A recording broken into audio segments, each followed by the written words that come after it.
Et nous passons au W4 GT. 34 joueurs, 5 rondes aux US. Donc le scénario du showdown, c'est Secure Missing Artifact. Et nous avons de l'Inari, donc Aeldari Inari, contre Adepta Sororita Bloody Rose. Alors du côté Inari, nous allons voir un peu ce qu'il joue. Donc nous avons un bataillon avec en no slot un Seer Council avec 3 Warlocks Skyrunner. On a Humbledon, Horrify et Protect Jinx. Côté QG, on a un premier Farseer qui est à pied, d'accord, avec le Kernus Bow, le Gaze of Inead en pouvoir psychique, Crushing Orb, mais il n'a pas le trait pour maximiser Kernus Bow. Je trouve ça un peu dommage de mettre le Kernus Bow, enfin, de partir sur un Kernus Bow, mais sans prendre un Farseer Skyrunner avec. Disons, de le mettre sur le Farseer Skyrunner. Ok, pourquoi pas. Ensuite, on a le Farseer Skyrunner avec Faithful Divergence, Ghost Walk, et il a le The Whipping Stone. Ensuite, on retrouve Linkarn avec Gaze of Inead, Storm of Whisper, Ward of the Phoenix, Unbinding Soul, Shield of Inead et l'Ancestor Grace. Donc tous les pouvoirs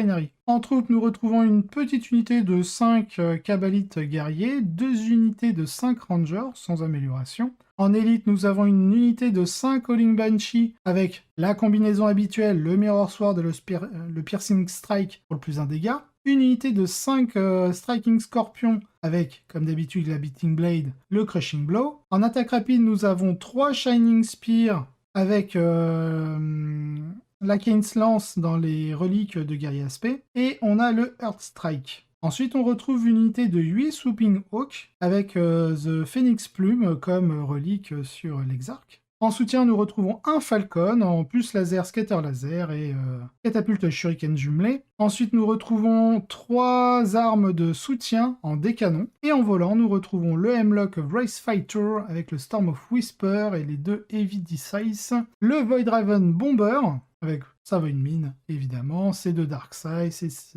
et ses 2 Dark Size. Du côté de la liste d'Eric Forceman en Adepta Sororita, donc en Bloody Rose Good Stuff. Alors, en no slot, nous retrouvons une Repontia supérieure. En QG, nous avons une Shan-One-Ness avec le Blazing Ear et le Ward of the Emperor, classique. Ensuite, une Célestine et ses Germinae. Et enfin, Morvenwald en Seigneur de Guerre avec entrée de Seigneur de Guerre, Full Reroll Touch et Bless. En troupe, nous retrouvons 2 unités de Sœurs de Bataille et une unité de Novitiate avec les armes de mêlée. En élite, nous avons une Dogmata avec la Litany of Enduring Faith et le Verse of Holy Pity. Et bien entendu, la relique classique, le Sigil Ecclesiasticus. Ensuite, nous avons 3 unités de Repentia, 2 de 8 et une de 4. Alors pourquoi juste en prendre une de 4? Je sais pas trop. On aurait pu en faire 2 de 7 et une de 6, comme ça ils gardent un impact assez certain sur chacune d'elles. Mais pourquoi pas? Les combinaisons après sont souvent aussi dues au style de jeu du joueur. En attaque rapide, nous retrouvons 3 unités de Zephyrim, aucune n'a le penant, une unité de 10, une unité de 8 et une unité de 5.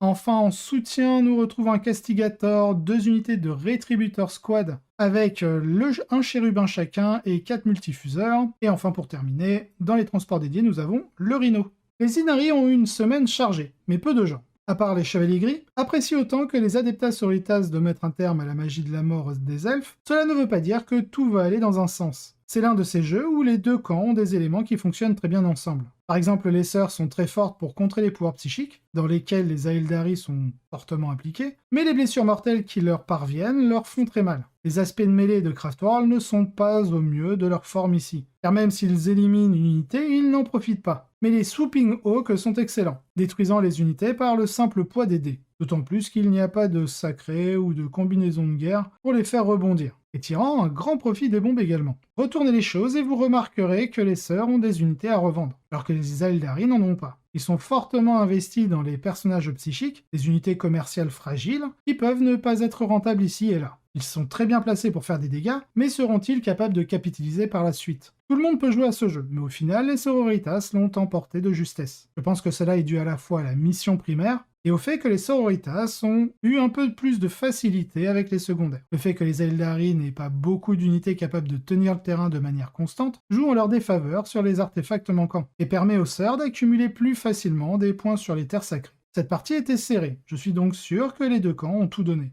Mais cette fois, les sorcières Aeldari ont effectivement eu des points de suture. Donc on a un résultat 88 à 82, donc on a pile 6 points, donc c'est un 11-9, donc ce serait encore une égalité dans le format WTC, mais au format US, le moindre point fait la victoire. Donc bravo à Eric Forsman avec ses Adeptas Sororitas. Voilà, donc petit commentaire, hein, vu qu'on a déjà vu la liste, la règle du Blood Heroes, la mobilité de Zephyrim font d'eux un pilier en ce moment. Et cette liste en tient compte. Bien joué pour Eric. Le reste du best, donc nous avons 6 autres joueurs en cas de victoire, une défaite. À la deuxième place, nous avons Dakota Kramer avec ses Arlequins en Light Side As, avec des transports. Il a quelques unités assez petites de Skyweaver, et il a qu'un seul Void Weaver. En troisième place, nous avons Jason Krug avec ses Dark Angel.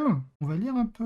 Un tour astucieux de la Deathwing qui utilise le fait que les Black Knight ont le cercle intérieur pour ajouter une menace de mêlée beaucoup plus mobile sans sacrifier de points de commandement. Ensuite, à la quatrième place, nous retrouvons Tyler Johnson avec ses Inari que l'on a vu déjà précédemment dans le Shodown. En cinquième place, nous avons Oliver Smith avec ses taux en Enclave Farsight. En sixième place, nous avons Jeremiah Petit en Adeptus Custodes.